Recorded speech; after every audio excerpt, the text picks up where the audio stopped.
Hey VIPs! Stephanie from Mrs. D's Corner. I'm super excited to pop in again today. I'm super excited every day to talk to you guys. Today we're going to talk about emergency sub plans and substitute binders and how to get prepared for having a substitute, whether that's a substitute that is scheduled for you to be out of the classroom, whether you have an appointment or you have to go to a staff development, or a long-term sub position where you maybe are out on medical leave, or you just had a baby, maternity leave, or maybe it's something where you have to be out the very next day, like it's an emergency, maybe your kid's sick, or maybe you're not feeling too hot and you have to call in the morning, but you need to have those plans done. So I want to share with you how over the last couple of years I have been doing sub plans, how to keep it all organized, kind of what I put in it, and how simple it really is to kind of just do it once and be ready for the whole year. So you're going to find a couple of links. Sorry, I'm kind of trying to organize this. I printed it and then didn't have time to organize it beforehand. But you're going to find a couple of links above. You're going to see the link for all of the substitute binders that I do have in my TPT store. I'm going to share with you two different ones. So there are two different ones available in my shop. The first one is this one right here that you're going to see will show up first. This is like the Melon Heads theme. It's a long-term and short-term sub binder. And then you'll also see these other ones that look like this. There are other themes as well.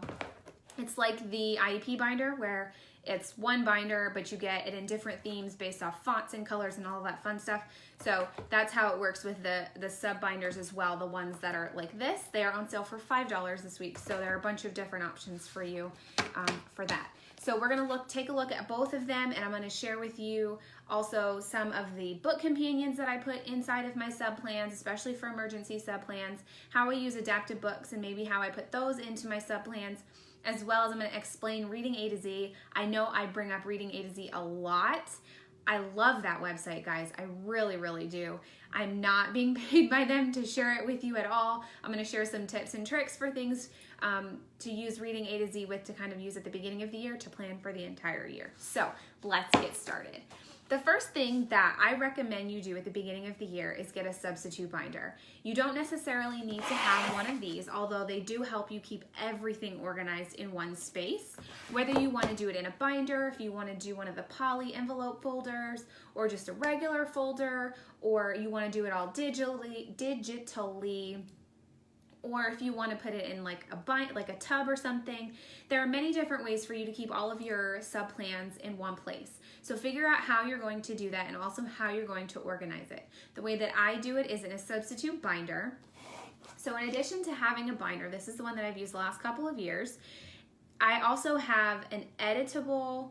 It's just for my classroom, like I've not ever shared it, and it's just a Word document that I have my schedule in for my classroom, and I'll change out the date every time that I know that I'm going to be out. It's not for emergency sub plans, but then I will put in like, okay, so tomorrow's Wednesday, Stephanie's going to be leaving early, like I know she's leaving early, I'm going to let the sub know.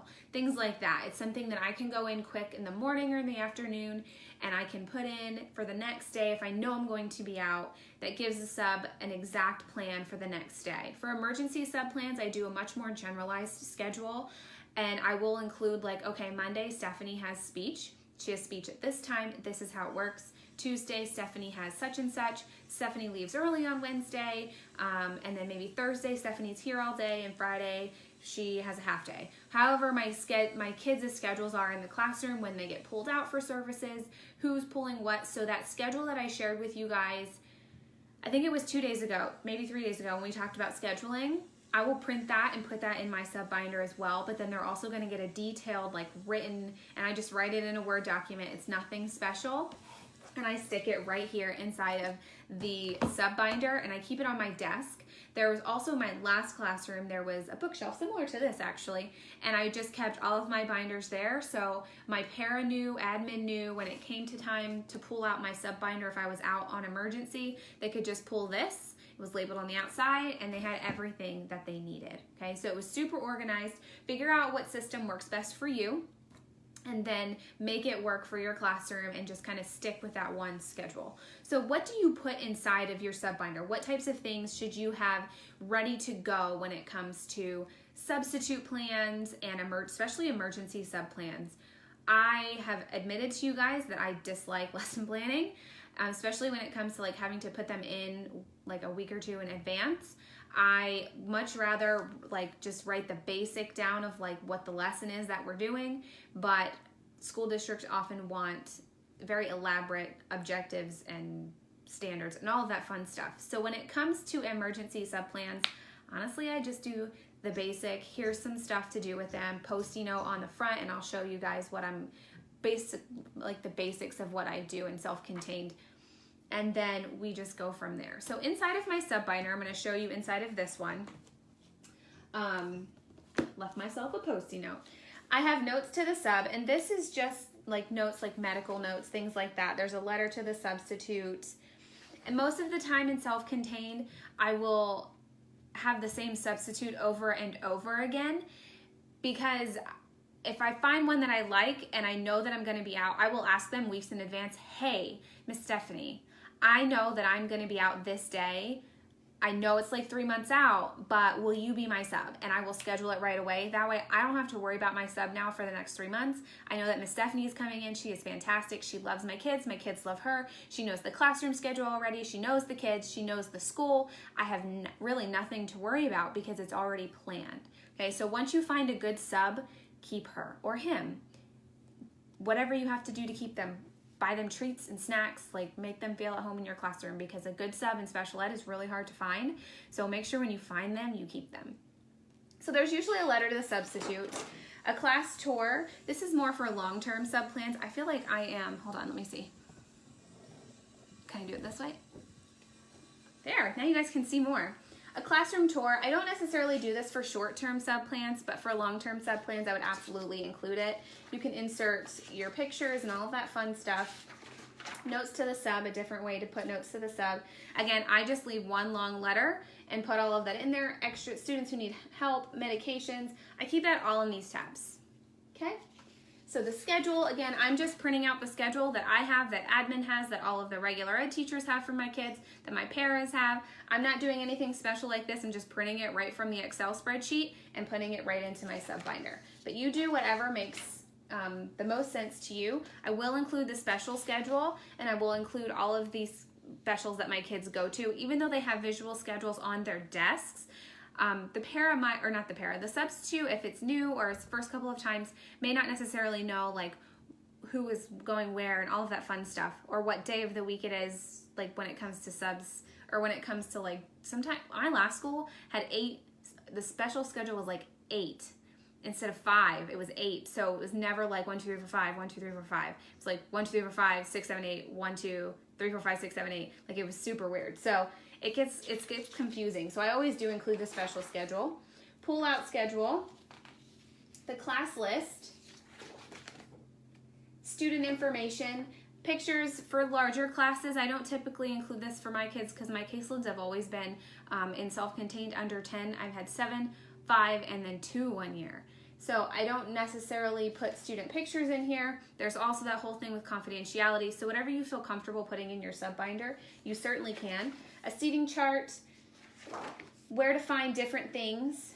And this may not be something that you need for veteran substitutes in your classroom, but definitely for the newer substitutes, where to find things. Classroom rules. I know in different districts that I've worked in, some districts do require that you put your classroom rules in your subplans, some don't. You really do have to follow district rules and school rules and all that fun stuff when it comes to subplans as well. Lunch rules and recess rules. This doesn't necessarily mean like the cafeteria school rules. It could be like rules for your class for the cafeteria. Like Stephanie can't sit next to Jackson because Stephanie likes to eat Jackson's spaghetti or whatever. Jackson's my dog. So Jackson actually would probably eat my spaghetti. But you know what I mean. Like class specific rules for lunch and recess, all of that fun stuff. Especially for recess. Do you go out to recess with your kids?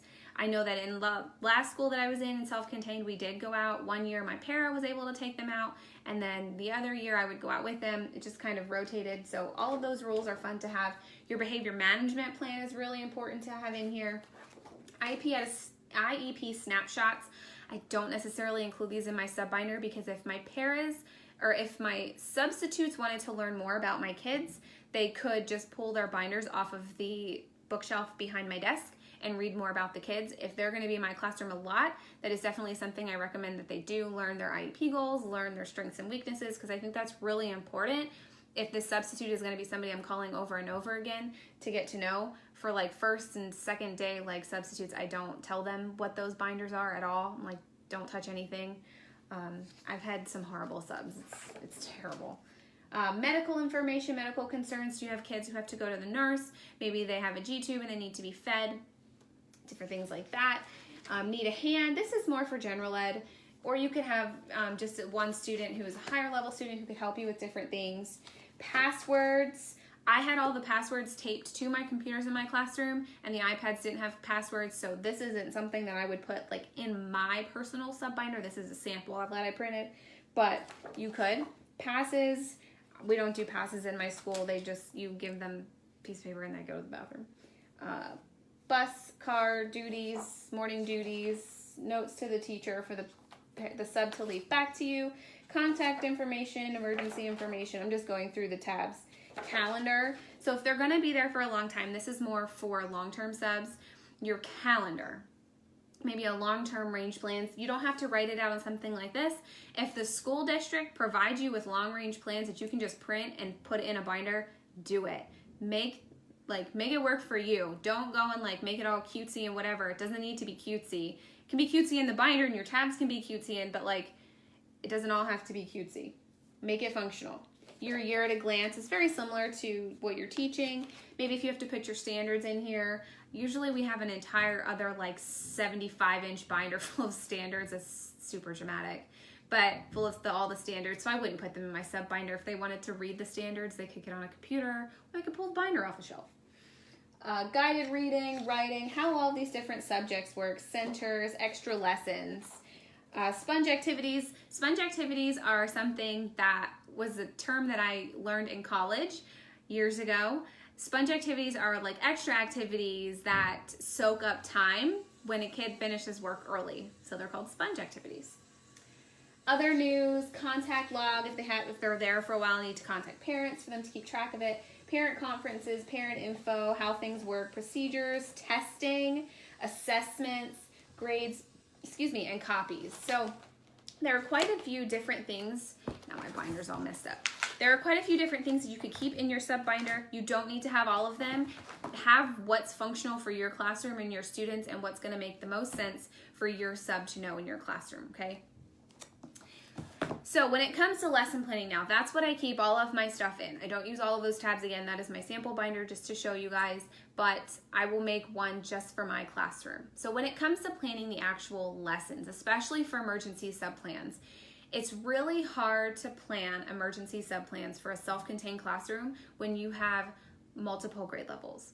It's also really hard to plan for resource when you need a substitute, because you rely heavily on what they're doing in general ed, especially when it comes to emergency subplans. So what I'm going to share with you is pretty much what I do for emergency subplans. If I know that I'm going to be out, I will leave my lesson plans for the week. Whatever I have for that day is what the sub will do. If I have to be out for an emergency, or like I call in sick and I'm really sick, I can't come in, then they will pull this emergency sub binder, or they'll just pull the plans out of the sub binder, their emergency plans, and they're good to go. So I know that they're great activities for my kids, and they're not necessarily what's on the lesson plan, but they are practicing the skills that my kids are working on in the classroom at this time. Does that make sense? So the first thing I usually include is a book companion. A book companion is something I created actually specifically for my life skills classroom, and it was something that I created that works great in my emergency subplans. So my love for the little old lady who swallows everything, her and I are like this, I promise you. I created book companions for each of those books. My first year in self-contained, I created those for the kids in my classroom. The second and third year that I was in self-contained, I used them in my emergency subplans, and I'll explain to you how I did that. So this is the one for Old Lady Swallowed a Book. So I would put this in my subplans at the beginning of the school year, because you know the old lady, she swallows the book, and then she swallows the bat and the turkey and the pie and the bell and the snow and the rose and all of those different things. So they're all themed around different topics, different holidays. So throughout this, I will print all of these at the beginning of the year. What I like about them is in the instructions, I've included pictures of what the end product should look like. So the substitute doesn't have any question about what they're supposed to be doing or what it's supposed to look like at the end. There's actually pictures in here for them. They have different activities, so they can read the story, cut and paste. I will probably put them in like a gallon baggie or in a folder inside of my sub binder, and I will just say, here's your reading language arts. Okay, read this book, pick a couple of these worksheets or activities to do with the kids. So there's sequencing worksheets in here, but there's also cut and paste activities. There's a dauber activity, which it did print. So it gives my kids different ways to sequence the book, learn the vocabulary of the book. There's also like a paper bag craft where they have to feed the old lady, which you could read it once and then have the kids feed her.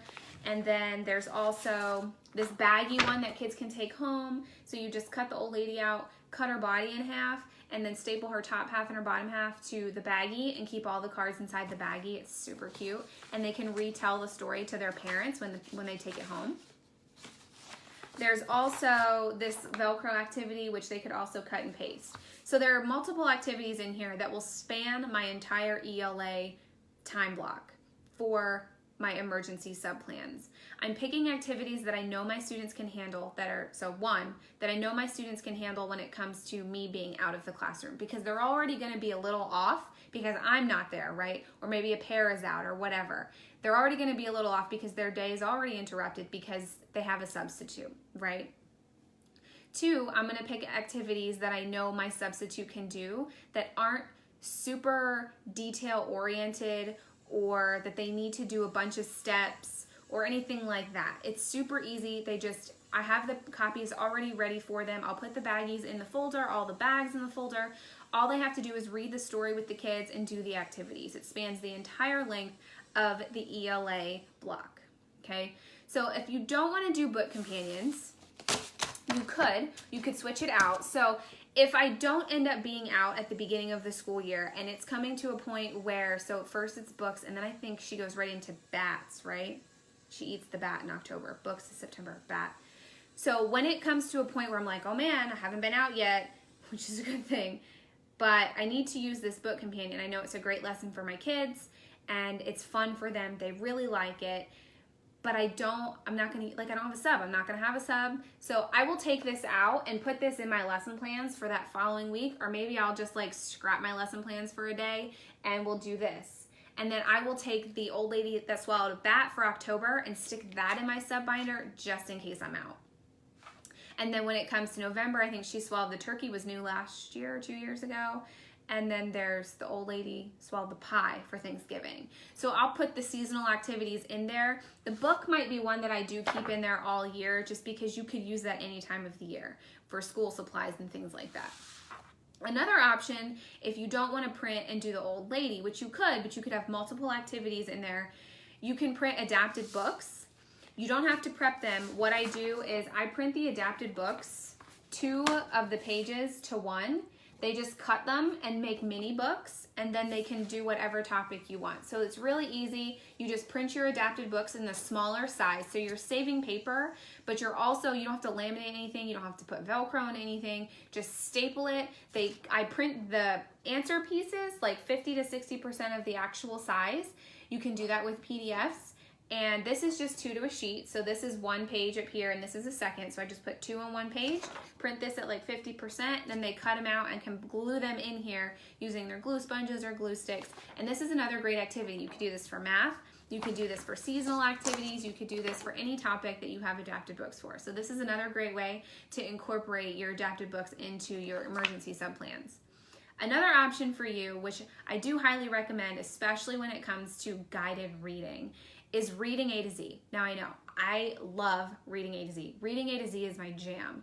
If the school district that I work for doesn't have reading A to Z and the PTA won't fund reading A to Z for me for whatever reason, I think it's like $100 for a year. Like it's kind of expensive, but oh my gosh, it's so worth it. I will pay for it by myself. Like I will pay to have my own subscription. I did that for the 3 years that I taught in self-contained. The school had the subscription, but like they didn't know the login. So I was just like, whatever, I'm just gonna buy my own subscription. Here's a tip, and this is how you know they're not paying me to tell you this, because they would never pay me to tell you this. Reading A to Z, okay, has a 7-day subscription, right, that you get for free. So if you want to get your sub plans done now, like your emergency sub plans done for the year, go on and get your free 7-day Reading A to Z trial, okay? Print out a couple of books, all of the lesson plans that go with it, and just keep them in your emergency sub plans for the entire year. You didn't hear that from me, okay? So Reading A to Z, try it out that way. Then you have those lesson plans for your reading block for the entire year. You can have them for regular sub plans. You can have them for your emergency sub plans. They're fantastic. They literally plan everything for you. You can adapt them as well. I really can't say enough about Reading A to Z. I promise you they didn't pay me to like plug their name all the time. I wish they would. That'd be pretty cool. But they haven't. I just really, really love Reading A to Z. When it comes to math, so I've talked a lot about reading. Now you can do the adapted books when it comes to math, so time would be something that you could read during math. A great option is to have different books in your classroom library for math. Should have pulled them off my bookshelf, didn't even think about it. But you can have different books that cover topics for math and then have them do some sort of experiment. I also do have subs do cooking in the classroom, but I will leave them the easy recipes like Jell-O. That's so easy. And I know I mentioned Jell-O for the first week of school, but you can have Jell-O different colors. You can have Jell-O, have them put it into cups. You can have Jell-O and have them put fruit in it. You can do all different types of Jell-O. You could do Jell-O in molds. It's really easy for subs to make, but it still gets my kids doing Fun Food Friday. However, I don't have subs do Coffee Cart Friday. So if I'm going to be out and it's an emergency, teachers know, like, I make that very aware. I'm rarely ever out on a Friday, but if I am, they don't have Coffee Cart Friday that day. They will do Fun Food Friday and they will do Fine Motor Friday, but they won't do Coffee Cart on Friday. But when it comes to math, have some books in your classroom library that are math related. There's a great, I wish I would have pulled them. Let me see if I can find it quick. There's numbers. I'll have to share them with you. There's a great M&M book. That's M&M counting. I think there's a bunch of Cheerios books that have counting. There is a Skittles book. You could easily do a Skittles, read the book, just leave a pack in with your sub-plans, and then they could do that experiment with, like, I've never done the experiment because I always leave it in my sub-plans, but the, like, colors go into the middle of the bowl or the plate or something. You could do fun experiments, leave those with the sub. They're really simple to do, and Skittles, they don't really go bad, so you could leave them in there all year and it would be good to go, right? M&Ms, you could do graphing. They could do graphing with the Skittles. You could do Lucky Charms when it comes to, like, March and have them graph the different marshmallows.